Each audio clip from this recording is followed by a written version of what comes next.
Hello everyone, my name is Ayudhya Sucita, Major Management Class 24D from University Teknokrat Indonesia. Here, I will explain about the material evaluation of management.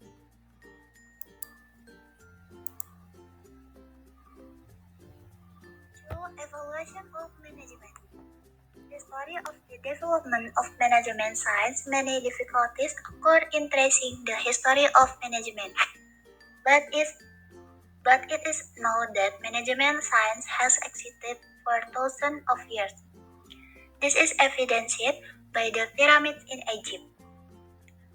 The pyramids were built by more than 100,000 people over 20 years. Early management thought. Before the 20th century, there were two important events in management science. The first event occurred in 1776 when Adam Smith published a classic economic doctrine, The Wealth of Nations.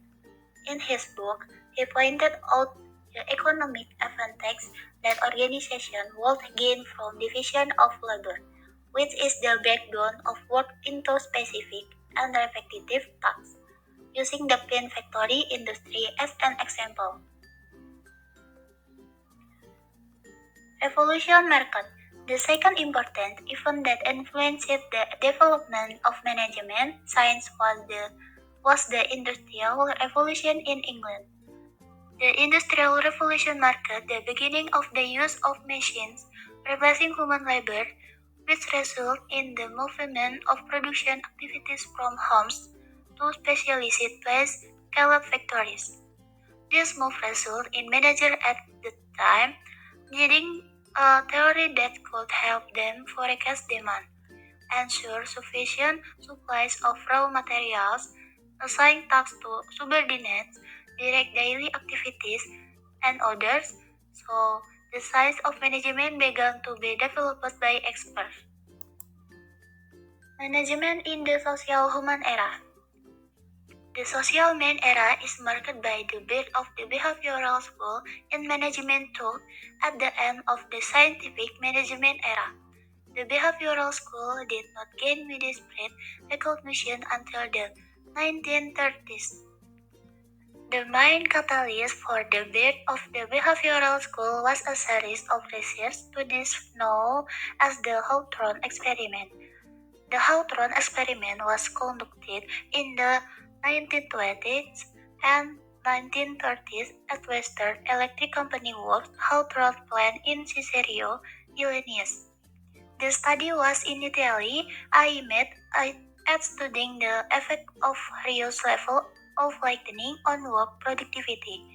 The result indicated that incentives such as job titles, length of working hours, rest periods, and wage had less influence of worker output than group pressure, group acceptance, and the accompanying sense of security. Researchers conclude that social norms or group standards were the primary determinants of individual work behavior. Management in the modern era. The modern era is characterized by the advent of the concept of total quality management in the 20th century, introduced by several management gurus. The most famous of whom are Edward Deming, 1900 to 1993, and Joseph Juran, born 1904. Deming, an American, is regarded as the father of quality control in Japan. Deming argued that most quality problems stem not from worker error, but from the system. He emphasized the importance of improving quality by proposing the five-step chain reaction theory. He argued that its quality can be improved. 1. Cost will be reduced due to less repair costs, fewer errors, fewer delays, and better utilization of time and materials. 2. Productivity increases.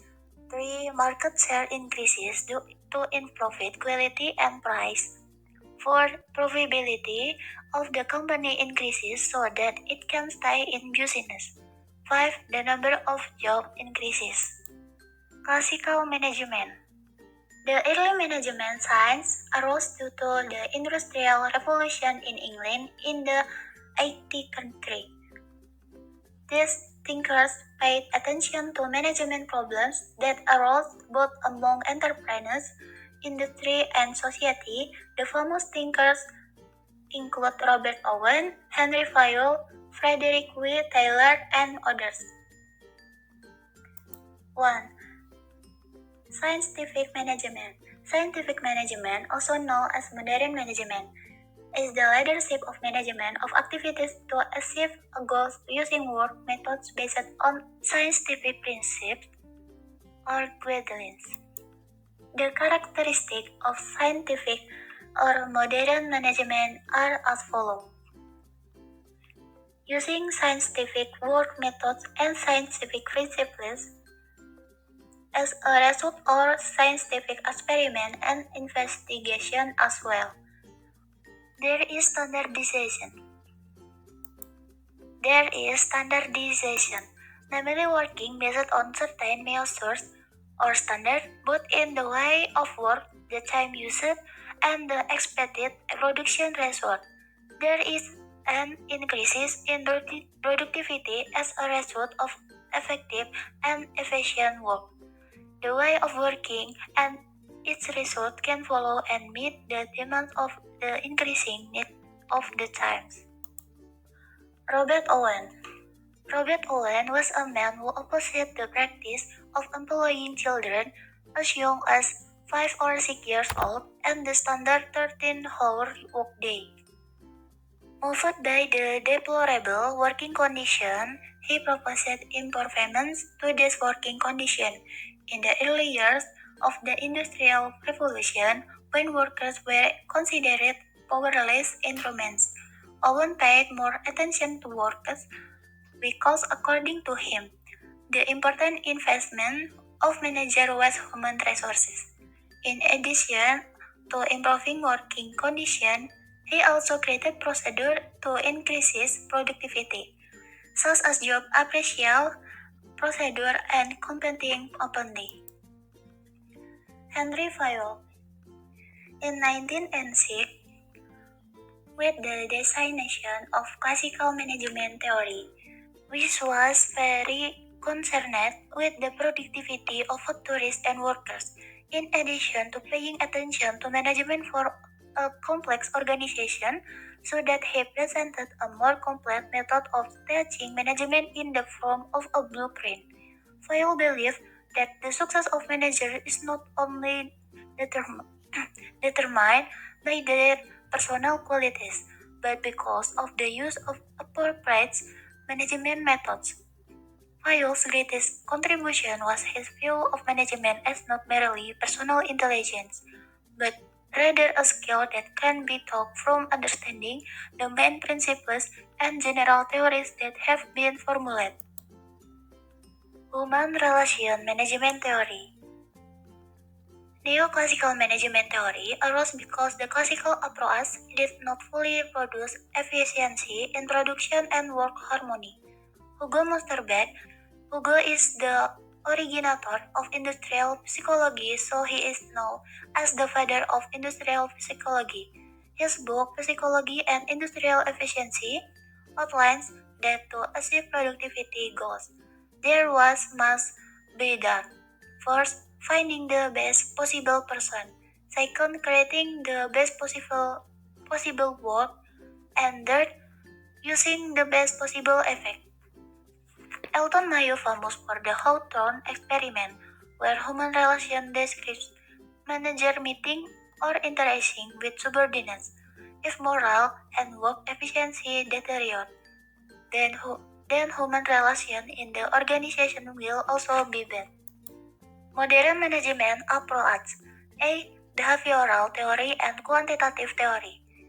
First, behavioral theory. Behavioral theory is a development of the human relation approach. This approach feels that human behavior is influenced by the social system. Behavior can be understood three approaches, namely A. Rational. The rational model focuses its attention on organizational members who are assumed to be rational and have various interests, needs, motives, and goals. Supporters of this model include Don and Simon. B. Sociological. This model focuses more on knowledge of anthropology, sociology, and psychology. Supporters of this model include Baird. C. Human relationship development. The human relation development model focuses more on the goals to be achieved and the development of various motivation systems according to the type of motivation in order to increase work productivity. Quantitative theory. The quantitative approach is characterized by the development of operation research team in solving industrial problems.